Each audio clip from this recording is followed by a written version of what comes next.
This channel does not promote any violent, harmful, or illegal activities. All content provided by this channel is meant for an educational purpose only. 55/B Shambhunath Pandit street আর এই অ্যাড্রেসেই থাকতো সঞ্জয়। আমি ঠিক দাঁড়িয়ে আছি সঞ্জয়ের ঘরের সামনেই। ভেতরে রয়েছেন তার অশীতিপর বৃদ্ধা মা। বারবার করে ডাকা হচ্ছে কিন্তু ভিতর থেকে আসছে না কোনো সরশব্দ। শম্ভুনাথ পণ্ডিত স্ট্রিটের ছাপোষা বাড়ি, যদিও আজ সেই বাড়ির বাইরে ঠিক ঠিক করছে ভিড়।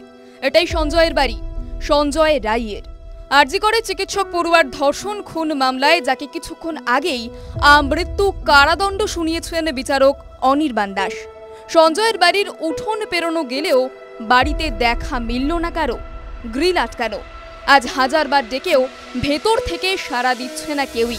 দুদিন আগে এই ঘরে দাঁড়িয়েই সঞ্জয়ের মা বলেছিলেন, ছেলের সাজা হোক, কোন মা চায়? শাশুড়ি খুশি হবে, শাশুড়ি খুশি হবে, মা তো খুশি হবে না।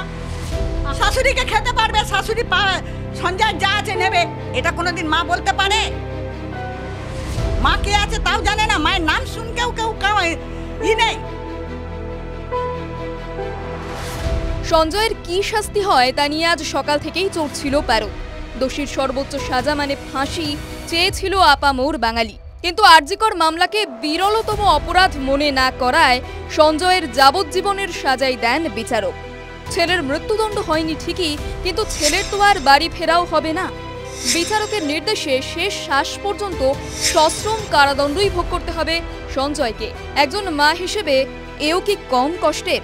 মূলত ভেতর থেকে কোনো সারাশব্দ এখনো পর্যন্ত আসেনি।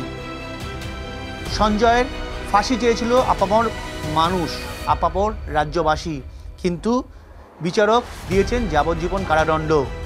স্বাভাবিকভাবেই এই ঘটনার পর সঞ্জয়ের বোন নির্দিষ্ট করে জানিয়েছেন, যদি তার দাদা দোষ করে থাকে তাহলে অবশ্যই শাস্তি দিক, কিন্তু এই ঘটনায় আরও যারা যুক্ত তাদেরকেও গ্রেপ্তার করতে হবে, তাদের বিরুদ্ধেও কঠোর থেকে কঠোরতম ব্যবস্থা নিতে হবে।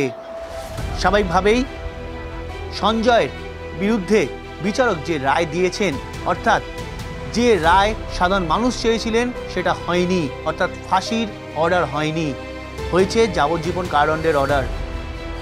রাজ্যের মানুষ অখুশি, কিন্তু বাড়ির মানুষ, তার যে প্রধান সঙ্গী অর্থাৎ সঞ্জয়ের যে প্রধান সঙ্গী তার মা এখনো পর্যন্ত নীরব, আর তার বোন বলছে শাস্তি হোক, কিন্তু বাকি আরও যারা রয়েছে তাদেরও যেন শাস্তি হয়। ভেজানো গ্রিলের ওপার থেকে কোনো সাড়া নেই, গোটা বাড়িটাতেই আজ যেন প্রাণ নেই।